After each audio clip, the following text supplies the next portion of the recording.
Hello guys, welcome back. चलिए आज बात करेंगे हम फैक्टर अफेक्टिंग आयनिक बंध। फैक्टर अफेक्टिंग आयनिक बॉन्ड अर्थात आयनिक बंध को प्रभावित करने वाले कारक। इससे पहले हम आपको बता दें कि पिछले लेक्चर में हमने आयनिक बंध को पूरी तरह से स्पष्ट कर दिया है कि आयनिक बंध जो है किस तरह से बनते हैं, कौन कौन से चरणों में बनते हैं और कौन कौन सी ऊर्जाएं उसमें उपयोग होती है, शामिल होती हैं, इन्वॉल्व होती हैं, उसके बारे में चर्चा किया है। आप जाके पिछले लेक्चर का वीडियो जो है देख लीजिएगा। चलिए आज के कॉन्सेप्ट में आते हैं। तो आयनिक बंध को प्रभावित करने वाले कारक, तो आयनिक बंध को मुख्य रूप से चार जो कारक है वो प्रभावित कर रहे हैं। पहला कारक है हमारे पास आयोनाइजेशन एनर्जी अर्थात आयनन ऊर्जा। दूसरा है इलेक्ट्रॉन गेन एंथैल्पी या इलेक्ट्रॉन बंधुता। तीसरा है इलेक्ट्रोनेगेटिविटी अर्थात विद्युत ऋणता का अंतर। तीसरा है लेटिस एनर्जी या जालक ऊर्जा। तो इस प्रकार से ये चार फैक्टर जो है आयनिक बंध को प्रभावित करेंगे। चलिए सबसे पहले देखते हैं आयोनाइजेशन एनर्जी, आयनन ऊर्जा किस तरह से आयनिक बंध को प्रभावित करते हैं। तो समझते हैं आयनन ऊर्जा क्या होती है।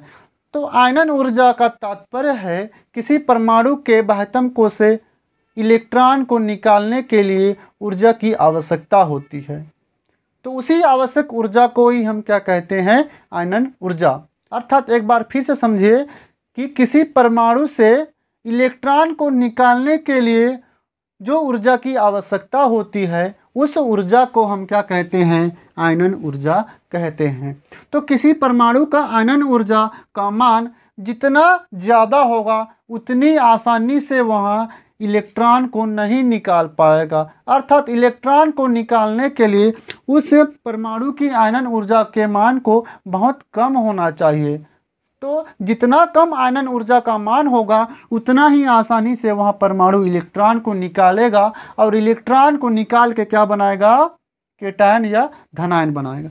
तो जितनी कम होगी उस परमाणु की आयनन ऊर्जा का मान उतनी सुगमता से हमें धनायन प्राप्त होगा, अर्थात वहाँ परमाणु इलेक्ट्रॉन को निकाल देगा। तो फॉर्मेशन ऑफ केटायन हो जाएगा। केटायन अर्थात धनायन, धनायन का निर्माण, उतनी अच्छा से हमें धनायन प्राप्त होगा। तो जितनी कम आयनन ऊर्जा का मान होगा उतनी सुगमता से हमें केटायन जो है प्राप्त होगा। चलिए, तो इस तरह से प्रभावित करता है आयनन ऊर्जा आयनिक बंध के निर्माण के दौरान। तो दूसरा फैक्टर है इलेक्ट्रॉन गेन एंथैल्पी या इलेक्ट्रॉन बंधुता।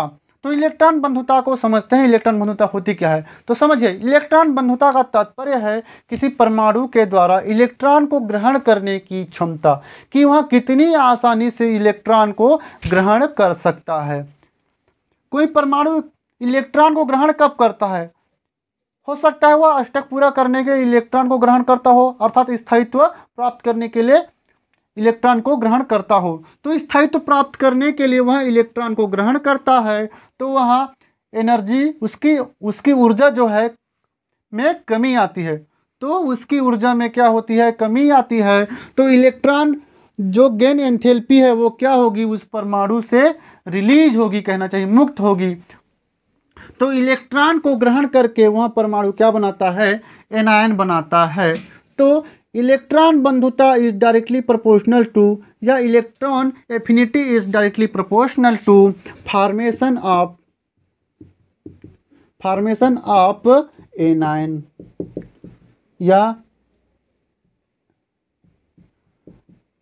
ऋणायन, है ना। जितनी ज़्यादा मात्रा में, जितना हाई है उसका इलेक्ट्रॉन ग्रहण एंथैल्पी, है ना, इलेक्ट्रॉन को ग्रहण करने की क्षमता, उतनी ही आसानी से हमें क्या मिलेगा, एनायन या ऋणायन मिलेगा। एनायन कब बनता है, जब कोई परमाणु इलेक्ट्रॉन को ग्रहण करता है तो उसके ऊपर ऋण आवेश आ जाता है। तो उसी ऋण आवेश के कारण ही उसको क्या बोलते हैं, हम एनायन कहते हैं।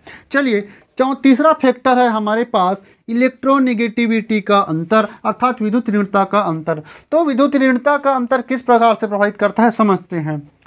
तो जब आयनिक बंध का निर्माण होता है तो दो परमाणु आयनिक बंध के बंध बनने में भाग लेते हैं और दोनों परमाणु जो है अलग अलग प्रकृति के होते हैं।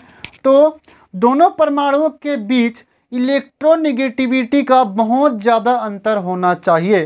तो जितना ज़्यादा अंतर होगा उन दोनों परमाणुओं के बीच में जो आयनिक बंध में भाग ले रहे हैं, जितना ज़्यादा इलेक्ट्रोनेगेटिविटी का अंतर होगा उतना ही हमें मजबूत आयनिक बंध मिलेगा और उस परमाणु का आयनिक लक्षण में वृद्धि होगी, अर्थात आयनिक करैक्टर बढ़ेगा।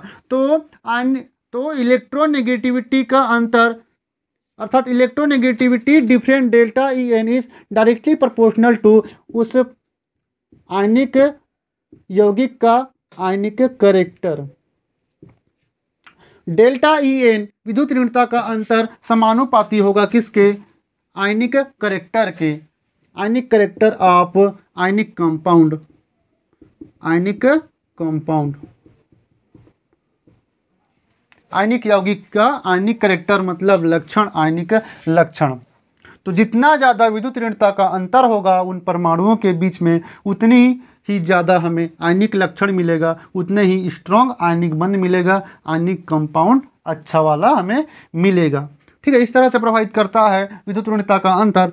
उसी प्रकार से चौथा फैक्टर है लेटिस एनर्जी अर्थात जालक ऊर्जा। जालक ऊर्जा का तात्पर्य है एक मोल आयनिक क्रिस्टल बनने के लिए जो ऊर्जा उत्सर्जित होती है उस दौरान, उस ऊर्जा को हम कहते हैं जालक ऊर्जा।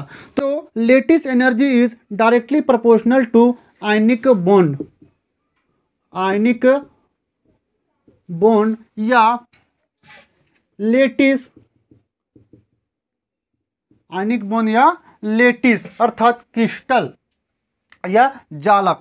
तो जितना ज़्यादा जालक ऊर्जा का मान होगा अर्थात उस आयनिक कंपाउंड के बनने के दौरान जितना ज़्यादा मात्रा में जालक ऊर्जा उत्सर्जित होगा कहना चाहिए, उतना ही हमें अच्छा आयनिक करैक्टर वाला लेटिस मिलेगा।